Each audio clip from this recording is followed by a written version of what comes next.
right, so I'd like to welcome everybody back to another episode. And we have with us Dr. Piper Gibson. Thank you so much, Piper, for being with us today. Thank you, Dr. Greenleaf, for having me.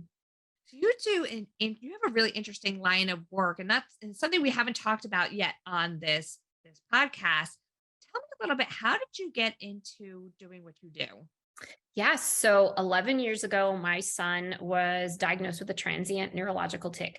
So we had gone on a vacation, we came home, and all of a sudden he was jerking his neck and clapping his hands and blinking his eyes. And we were really terrified as parents. We were like, what is happening? We were taking pictures and videos and going to the pediatrician. And so he was diagnosed with a transient neurological tic. And we really went down the path of conventional medicine. We tried all the medications, we tried all the doctor visits. Our neurologist was a bit of a nightmare and was like, he just needs a good spanking. And so when the conventional approach pretty much failed us, I went back to school to relearn everything I thought I knew about health and wellness. And when we started to see really good results with my son, people started saying, hey, will you work with us? And so I just kind of fell into it really. It's funny because we were just looking this up right before we talked, and I didn't realize how common this is. We're looking up like the statistics were 8 out of 1,000 kids or people in the United States, and like 20% of school age children have tics. And I didn't even realize, I'm trying to think, like, I don't ever like remember anybody growing up that I knew of, but that's pretty common to 20% of kids. That is really kind of a common, and that is a pretty big estimate. And, really, when we look at CDC numbers, they really kind of feel that tic disorders and Tourette's are really grossly underdiagnosed. And I mean, for us, I really look at it like my son started blinking his eyes when he was 4, and we would go to the doctor and they're like, it's just allergies. Well, lo and behold, years later, we figure out like what is really happening. So I think that a big part of that is that conventional medicine looks at tic disorders as purely neurological, that it's just something that happens in the brain. And a lot of times your pediatrician isn't like, hey, go to the neurologist. They're like, here, have some allergy medication. And so I really feel like that's one of those big reasons that it's really underdiagnosed, and that we aren't talking about it more is because it's just not out there in the open. We're not seeing all these people with it. What is it you found over the years to be helpful, especially for your son? Yeah, absolutely. So, I am really the believer that tic disorders are not purely neurological. There are underlying factors. And so when we start to look at it, we definitely see a gut-brain connection. There is a lot of gut issue going on with a lot of these kids, but also other factors like mold toxicity, food sensitivity, overuse of antibiotics is another huge one.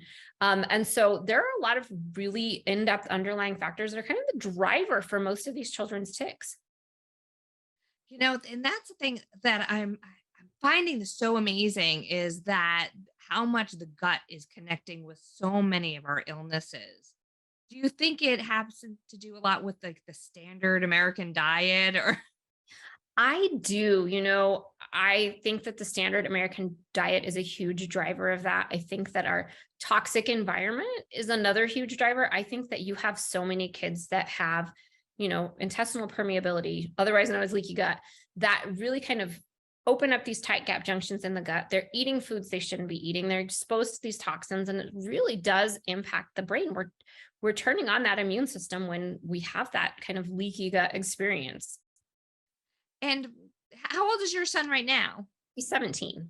And how is he doing with the ticks? He's amazing. He's thriving. He's driving. He's going to school, playing all the sports, doing all of these things that we really wondered 11 years ago, were we going to get to this point? So he is doing incredible. Is he still like categorized as having ticks, or is it because referred to it as transient before? So I wasn't quite sure if there was. They still kind of refer to it as transient. They really kind of changed the definition to provisional, which is kind of like, hey, maybe they'll grow out of it. He is tick-free, except when he eats things he shouldn't eat, or maybe has like an underlying infection. He had a really bad ingrown toenail, and I was like, what is going on with you? Ingrown toenail removed, symptoms gone. So really I tell parents, it's like your car's check engine light. Your check engine light's on. You're going to take your car to the mechanic. When these kids are having a symptom, you're like, ooh, what's happening? I like that because it's kind of like, well, the body is like telling you in other ways that there's some kind of inflammatory process going on, and like, Exactly. hey, Yeah. so it just, for I guess other people that have ticks, or family members, where would they start? Like, where, what, like you said, like sometimes you don't get the help with traditional Right. medicine. Right. And, a lot of parents are told diet doesn't matter. My number one free piece of advice is ditch the sugar, get rid of it. The packaged processed sugar, really focus on a whole foods diet is going to be key. I really see sugar as such an inflammatory driver for so many of these, kids and adults that are struggling with these symptoms. So, and then you have a book that's coming out, or right, that is coming out. I do have a So, book. It just came out. okay, what is it called? So it is called TikTok, and it's Common Misconceptions, Real Conversations, and Natural Approaches to Tick Disorders. And we're really digging into, I share our complete story in the book, but really digging into what are those common misconceptions that people hear about tick disorders. And then what are we really looking at when we're looking at those natural solutions? And I want to find out actually some more about this when we come back from the commercial break. Yeah, absolutely. 80% of women will develop a pelvic health condition at some point in their lives. There is relief. There is hope. The Pelvic Floor Store, your resource for personal health. And we're back with Dr. Piper Gibson talking about ticks, or like, I love the fact that your book is called Tick Talk. Like, first of all, I love that alliteration with it. But it also made me start thinking about TikTok. And I'm not sure, have you seen, there are a lot of people on TikTok that are trying to bring awareness and light to their tick and or Tourette's disorders. And I have seen that, and I'm really very well aware of that. And I do have a lot of people say, "Oh my gosh, you should reach out to these people." And there is a really kind of a fine line of people who, like myself, believe that ticks are not purely neurological, that we want to look for those underlying factors. And then there's those people that hardcore believe that nope, it's in the brain. There's nothing you can do about it. You have to live with it. So, for a lot of my clients and the people that I'm sharing my information with, I break down those studies. Like, what are these studies telling us, and what are they kind of missing? And so we're really looking at the science-based data that's going into, why I believe what I believe. I was going to say, it's got to be hard for the people that are actually going through that, because I could see that if you didn't understand what's happening, there might be this tendency to be like, well, just stop doing that, or like control yourself, especially if, someone's having a tick where they're yelling out obscenities. And so, have you seen, kids or families who've gone through that? Yeah, I have a really successful client. They live in New York, and the child is diagnosed with coprolalia, so the saying of obscenities. And when they came to me, they were like, "We don't know what else to do. We cannot go out in public. We can't get in a cab and go to a hockey game or an event because the child will just blurt things out that are absolutely inappropriate." And so we worked through this whole entire process, and now they can go to movies and they can go out to dinner, and they're not experiencing these symptoms anymore. So, that child's check engine light was truly turned on. It's interesting. Is there a reason why they will say, or have a tendency with certain types of ticks to say obscenities versus other words?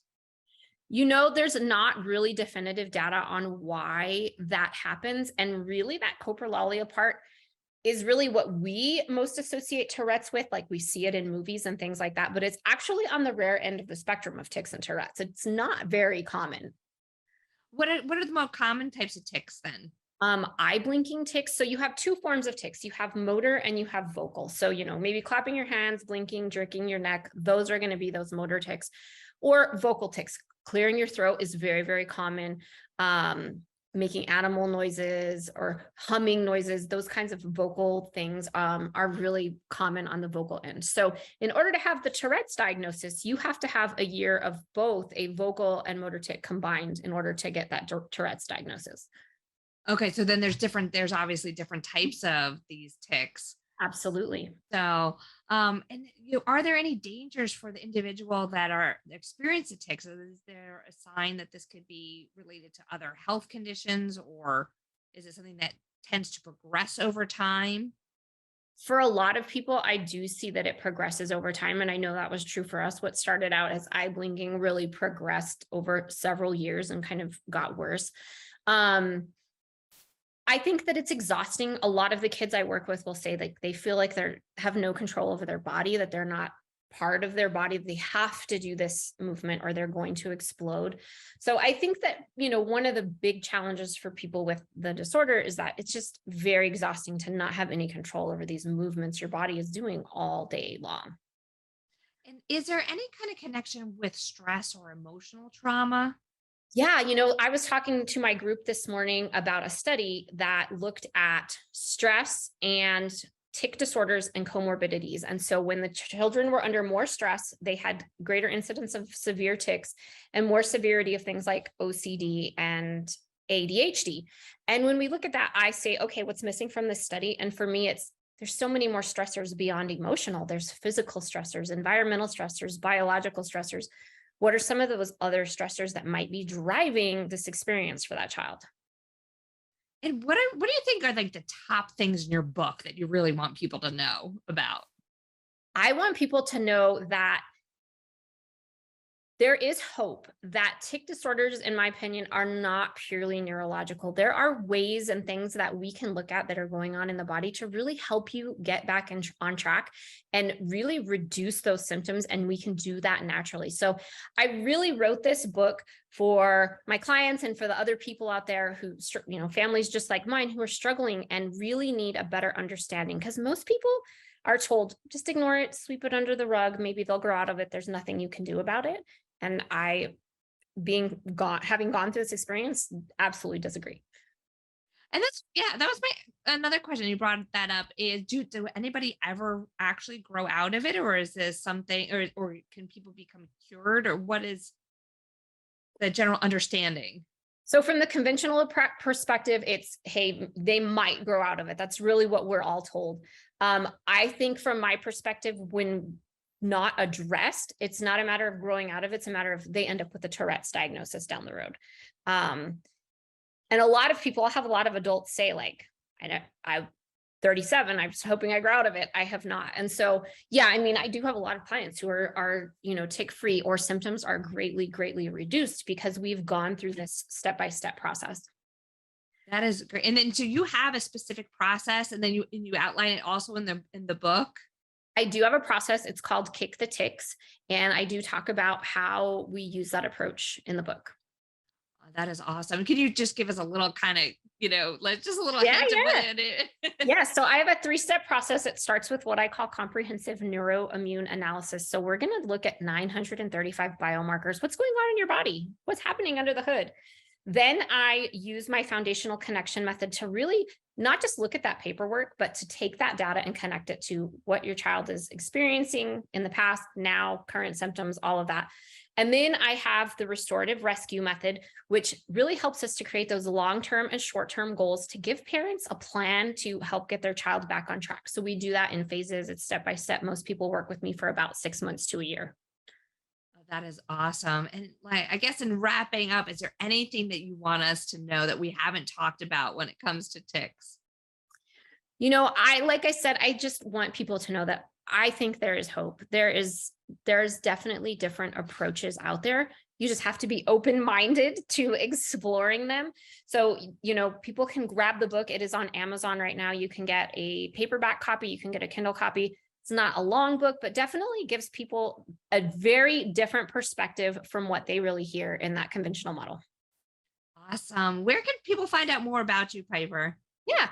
My website is regenerating.health. So www.regenerating.health. And I'm also on Facebook and Instagram at Regenerating Health. Thank you so much for taking the time to be with us today and to talk about ticks. So, yes, I appreciate it. Thank you. So I just want to remind everybody to make sure you tune in for another episode next week, and also go check out Dr. Piper Gibson on all her social media and her website.